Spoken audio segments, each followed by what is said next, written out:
हेडलाईन्सचे प्रायोजक आहे NBC bearings, लांब पळण्यासाठी। ओबीसींसाठी मंत्रिमंडळाची उपसमिती स्थापन करा, सगळे स्वरे अधिसूचना आणि हरकतींबाबत श्वेतपत्रिका काढा। ओबीसी शिष्टमंडळाच्या बैठकीत छगन भुजबळांची मागणी।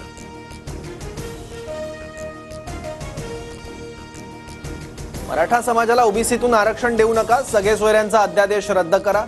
सरकार सोबतच्या बैठकीत प्रकाश शेंडगेंची मागणी। ओबीसी आरक्षणाला धक्का लागू नये, दबावाखाली दाखले दिले असल्यास चौकशी करा, बैठकीत पंकजा मुंडेंची मागणी।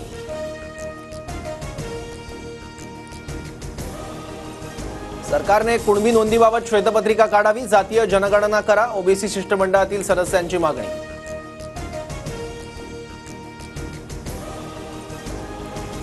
छगन भुजबळांचं राजकीय भविष्य उद्ध्वस्त करणार, मनोज जरांगेंचा इशारा। तर ओबीसी भुजबळांची राजकीय कारकीर्द उद्ध्वस्त करणारा तू कोण? लक्ष्मण हाकेंचा जरांगेंवर पलटवार। लक्ष्मण हाके मराठ्यांची राख करतोय, मनोज जरांगेंची टीका। तर मनोज जरांगेंची माझ्यावर बोलण्याची लायकी नाही, लक्ष्मण हाकेंचं प्रत्युत्तर। ओबीसीतूनच आरक्षण घेणार, दंड थोपटत मनोज जरांगेंचं आव्हान। तर मोठमोठ्या नेत्यांची जनतेनं जिरवली आहे, लक्ष्मण हाकेंचं जरांगेंना प्रत्युत्तर। मनोज जरांगे फक्त एका जातीची भाषा बोलतात, लक्ष्मण हाकेंचं वक्तव्य। तर माझ्या जातीसाठी आरक्षण मागतो हा जातीवाद आहे का? मनोज जरांगेंचा सवाल।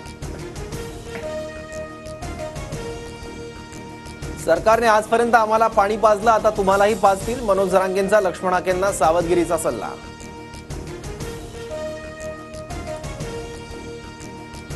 बोगस कुणबी नोंदी रद्द करा, नवे प्रमाणपत्र देऊ नका, नोंदींचं वाटप करणाऱ्यांवरही कारवाई करा, ओबीसी आंदोलक नवनाथ वाघमारेंची मागणी।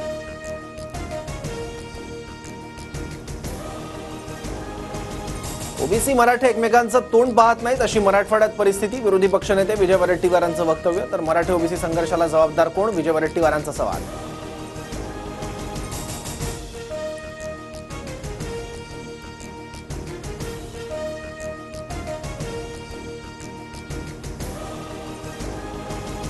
सुपारीबाज पक्षावर बोलणार नाही, सुपारीबाज पक्ष निवडणुकीतच जागा होतो, आदित्य ठाकरेंची मनसेवर टीका। हेडलाईन्सचे प्रायोजक आहे एनबीसी बेरिंग्स, लांब पळण्यासाठी।